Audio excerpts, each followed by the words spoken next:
And welcome back to Game Escape.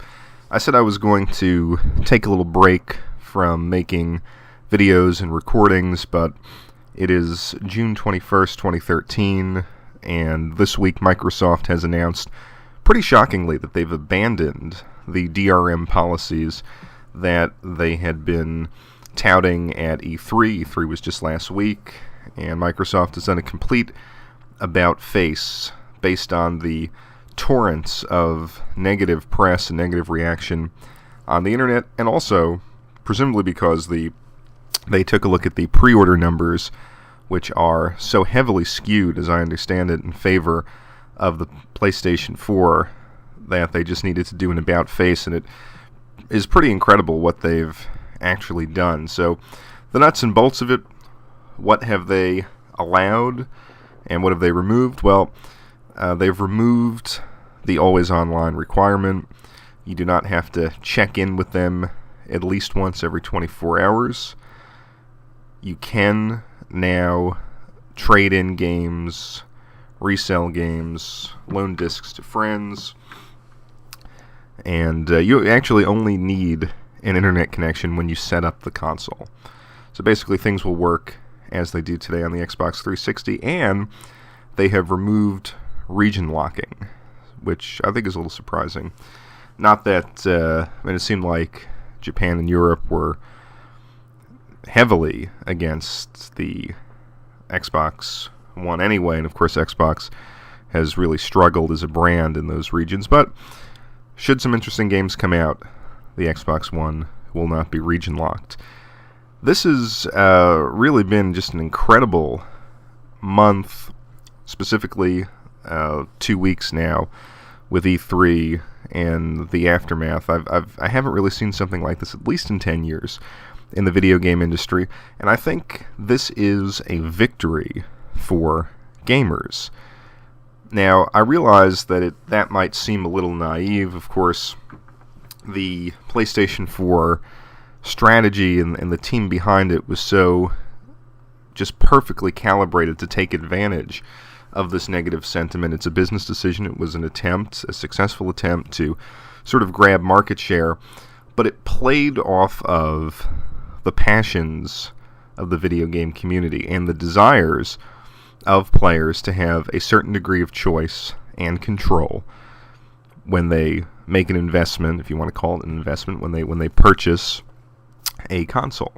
And I think this is more or less unprecedented. You know, Microsoft, huge cash reserves, usually sticks to their strategy regardless of the cost, at least initially. I mean, I thought that they would basically sort of weather the storm when the system's launched and try to better calibrate their message, but I think they saw that their market share was gravely threatened and did this about face.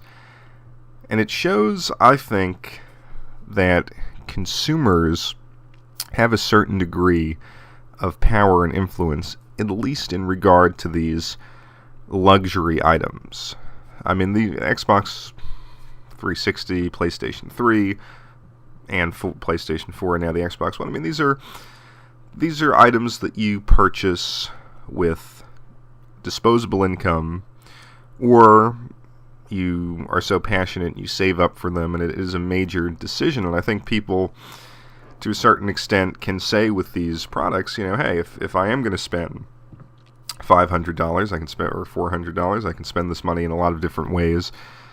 I want choice, and I want the ability to have some control over my purchase and use it and enjoy it the way that I would like. And I think that statement was so strongly made that Microsoft at this point couldn't ignore it. And it's actually interesting because I can't remember really an incident in PR like this for quite some time. I know on Rev 3, Adam Sessler had made the comment, this is kind of like the new Coke that they did in the 80s. I don't quite remember that, not because I'm young, because I'm just not a Coke drinker, and never was. I don't really remember that being an issue. But certainly within the last 10 years, I can't remember anything like this. And it just goes to highlight the extraordinary failure on the part of Microsoft Public Relations to convincingly describe the value and the benefits of this system. And I think were they to have better explained what this console and this essentially licensing model could do for gamers, they may not have had to do this. I mean, I think the family share policy was pretty interesting. That's probably going to go out the door. They just had to give you a reason to embrace digital, and I think, quite frankly, it would have been a discussion of price point. Yes, the system is $500, but if they had said, well, we're going to really embrace a Steam-like distribution model where you can have these AAA titles, and they are going to go on sale, and they will be significantly discounted at certain points during the year, and we can do this because of this licensing model, I think that would have had some more traction.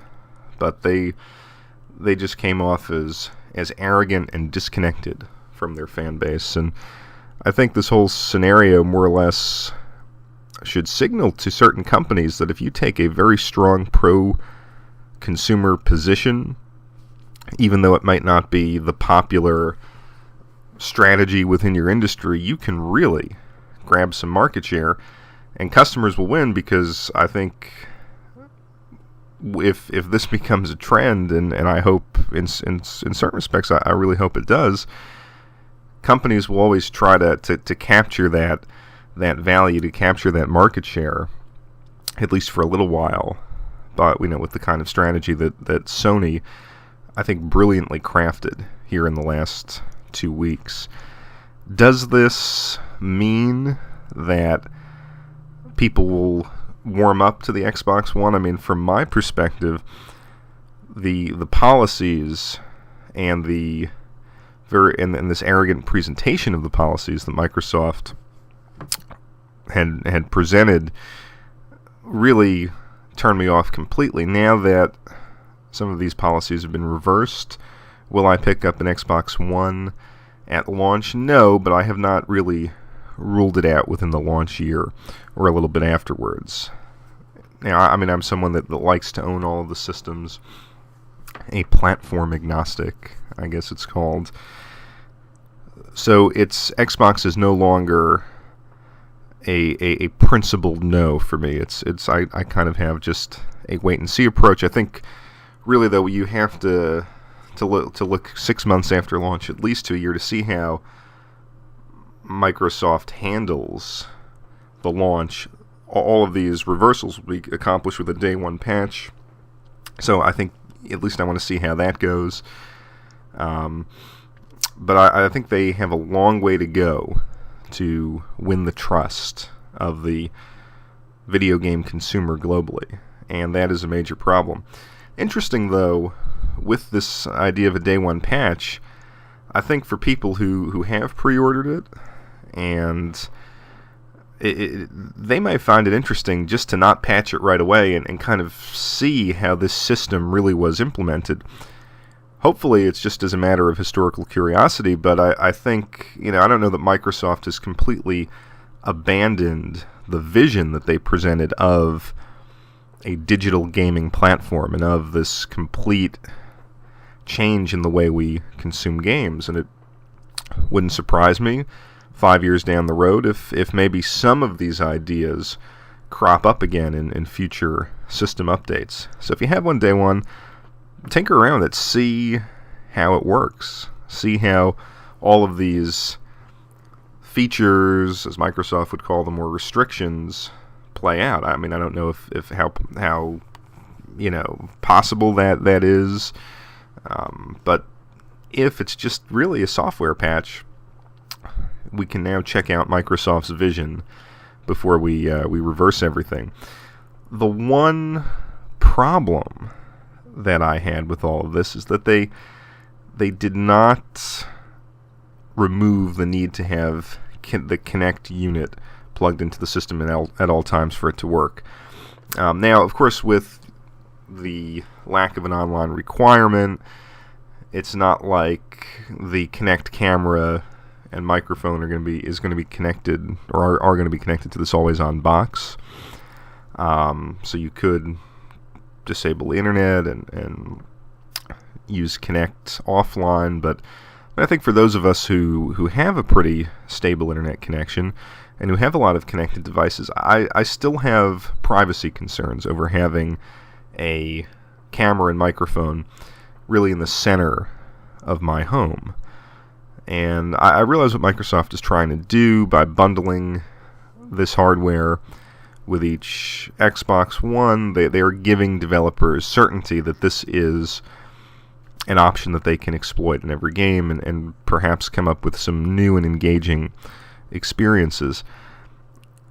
On the other hand, I think, again, you have this issue of trust with the whole NSA leak story and Project Prism and Microsoft's involvement in that. I don't know if you want to have this device in the center of your home, not because I believe Microsoft is actually going to spy on you, but you have this idea of, well, what if there's a virus out there, or at least it creates the potential for surveillance where it's not really needed. It should be an option. I would love to try it out, see how it works, plug it in, play some Kinect games, unplug it when I'm playing regular games or games that don't need to leverage that hardware.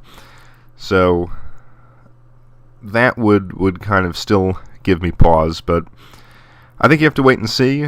It has been just a fascinating 2 weeks, and I think right now we just wait with great anticipation to see how these consoles launch and what Microsoft does within the launch window to make this an appealing console, and see how they fare in kind of the first round of this console war, if you want to call it that. So thanks for watching Game Escape, and I will return in about a month and continue with regular videos. Take care.